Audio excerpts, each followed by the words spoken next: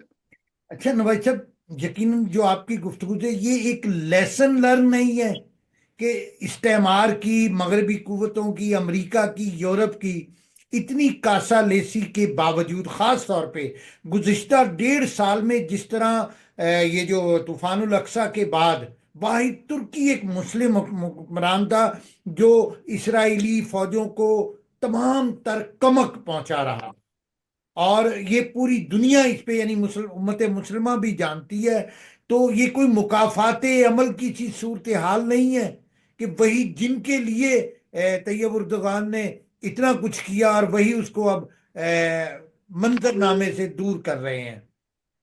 ایسا ہی ہے۔ دیکھیں آپ اگر دیکھیں تو اسرائیل سے دشمنی اور تعلقات کی بحالی، جی ایک طرف اس کی دشمنی کا بھرم بھی بڑھتا ہے اور اسے اقتصادی تعلقات بھی بہت اچھے ہیں۔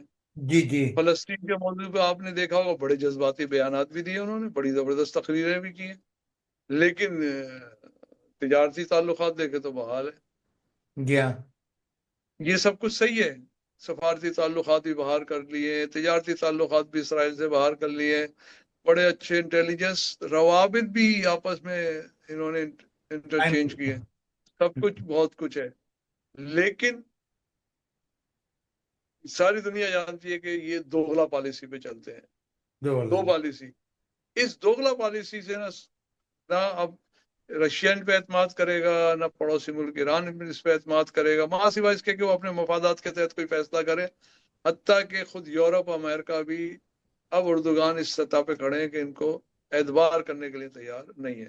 نہیں حتیٰ بہت کہ اسرائیل دیکھیں اس خطے کا اسرائیل بہت بڑا مین پلیئر ہے، اور بہت وہ سیریا کو کھیل میں بڑا رول ترکی کا ہے لیکن جیت وہ رہا ہے، تو وہ ترکی یورپ کے اور ایشیا اور ان کے سب کے سنگم پہ بیٹھا ہوا ہے، یہ عرب دنیا کو بھی ملاتا ہے، یہ یورپ کو بھی ملاتا ہے، اور یورپی یونین کا، کیونکہ اردوغان کے دور میں تو یورپی یونین کا نعرہ ختم ہو گیا تھا، لیکن اب یہ جو نئی تحریک اٹھوا رہے ہیں اس کے اندر یہ مین کیا ہے نعرہ ہے کہ یہ اس کو واپس یورپی یونین میں بحال کیا جائے، تو یہ ساری چیزیں، اور یہ بھی ہو سکتا ہے کہ یہ اگر یہ اردوغان کے خلاف یہ تحریک موومنٹ کامیاب ہو جائے تو جلدی آپ سنیں گے کہ اس کو یورپی یونین کا ممبر بنا لیں، ایک ممکن امکان ہے کہ امکان۔ اور پھر وہاں پہ معاشی ترقی اور یہ ساری چیزیں بحال کر دیں، ایک امکان ہے۔